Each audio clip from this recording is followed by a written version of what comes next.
Daniel chapitre 5. Le roi Belchassar donna un grand festin à ses grands au nombre de 1000, et il but du vin en leur présence. Belchassar, quand il eut goûté au vin, fit apporter les vases d'or et d'argent que son père Nebuchadnezzar avait enlevés du temple de Jérusalem, afin que le roi et ses grands, ses femmes et ses concubines s'en servissent pour boire. Alors on apporta les vases d'or qui avaient été enlevés du temple, de la maison de Dieu à Jérusalem. Et le roi et ses grands, ses femmes et ses concubines s'en servirent pour boire. Ils burent du vin et ils louèrent les dieux d'or, d'argent, d'airain, de fer, de bois et de pierre.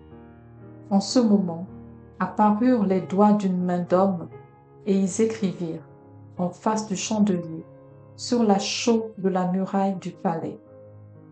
Le roi vit cette extrémité de main qui écrivait. Alors le roi changea de couleur et ses pensées le troublèrent.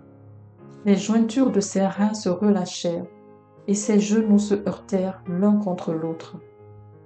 Le roi cria avec force qu'on fit venir les astrologues, les chaldéens et les devins.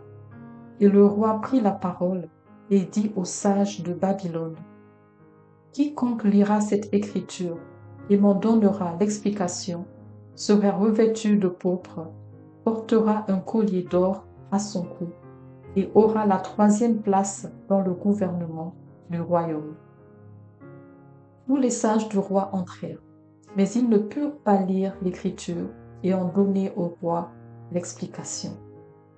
Sur quoi le roi Belchassar fut très effrayé, il changea de couleur, et ses grands furent consternés.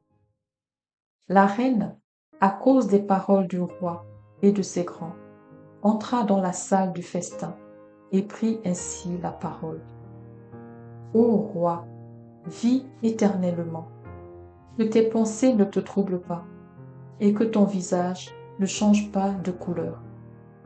Il y a dans ton royaume un homme qui a en lui l'esprit des dieux saints. Et du temps de ton père, on trouva chez lui des lumières, de l'intelligence et une sagesse semblable à la sagesse des dieux.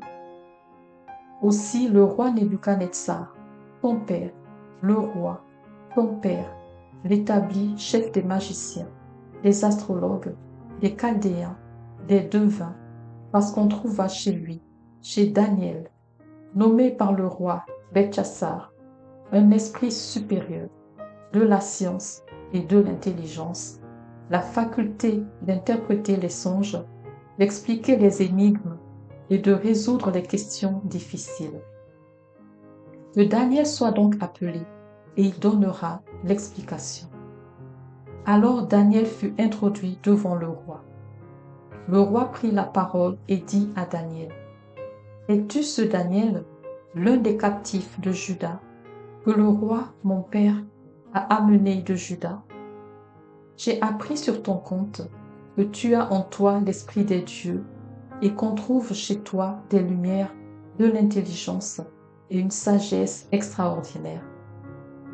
On vient d'amener devant moi les sages et les astrologues, afin qu'ils lussent cette écriture et m'en donnassent l'explication. Mais ils n'ont pas pu donner l'explication des mots.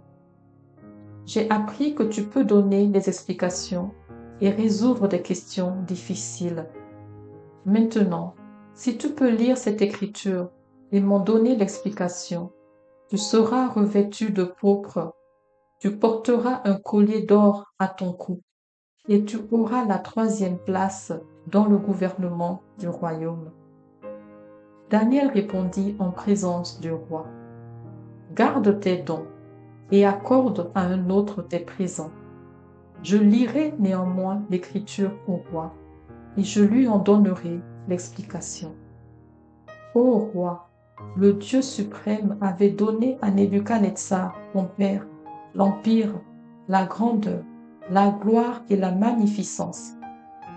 Et à cause de la grandeur qu'il lui avait donnée, tous les peuples, les nations, Les hommes de toute langue étaient dans la crainte et tremblaient devant lui. Le roi faisait mourir ceux qu'il voulait, et il laissait la vie à ceux qu'il voulait.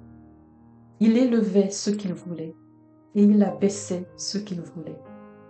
Mais lorsque son cœur s'éleva, et que son esprit s'endurcit jusqu'à l'arrogance, il fut précipité de son trône royal et dépouillé de sa gloire.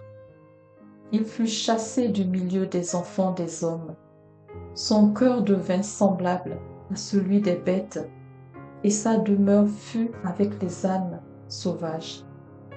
On lui donna comme au bœuf de l'herbe à manger, et son corps fut trempé de la rosée du ciel, jusqu'à ce qu'il reconnut que le Dieu suprême domine sur le règne des hommes et qu'il le donne à qui il lui plaît. Et toi, Beltchassar, son fils, tu n'as pas humilié ton cœur, quoique tu susses toutes ces choses. Tu t'es élevé contre le Seigneur des cieux. Les vases de sa maison ont été apportés devant toi, et vous vous en êtes servis pour boire du vin, toi et tes grands, tes femmes et tes concubines. Tu as loué les dieux d'argent, d'or, d'airain, de fer, de bois et de pierre, qui ne voient point, qui n'entendent point, et qui ne savent rien. Et tu n'as pas glorifié le Dieu qui a dans sa main ton souffle et toutes tes voies. C'est pourquoi il a envoyé cette extrémité de main qui a tracé cette écriture. Voici l'écriture qui a été tracée. Comptez, comptez, pesez et divisez. Et voici l'explication de ces mots. Comptez, Dieu a compté ton règne et y a mis fin. Pesez, tu as été pesé dans la balance et tu as été trouvé léger. Divisé, ton royaume sera divisé et donné aux Mèdes et aux Perses. Aussitôt, Beltchassar donna des ordres, et l'on revêtit Daniel de pourpre. On lui mit au cou un collier d'or, et on publia qu'il aurait la 3e place dans le gouvernement du royaume. Cette même nuit, Beltchassar, roi des Chaldéens, fut tué, et Darius, le Mède, s'empara du royaume, étant âgé de 62 ans.